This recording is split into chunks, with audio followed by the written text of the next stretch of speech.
Hello everyone, welcome back to the TechLog YouTube channel. Today for this video of TechLog, I will be showing you how to use ChatGPT on mobile phone. You need to do this on Google browser as ChatGPT do not have an official application yet. So open the Google browser on your phone and on the search bar you need to type in chat.openai.com and press enter. This will open the official web page. There on the official web page you need to get logged in first.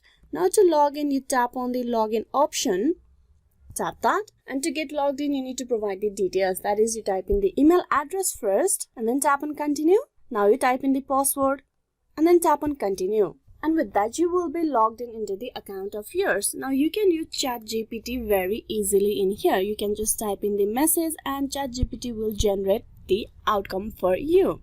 So this is a way how you can use ChatGPT currently in your Android phone. Hope this video was useful. Please like and subscribe the TechLog YouTube channel. Thank you for watching till the very end.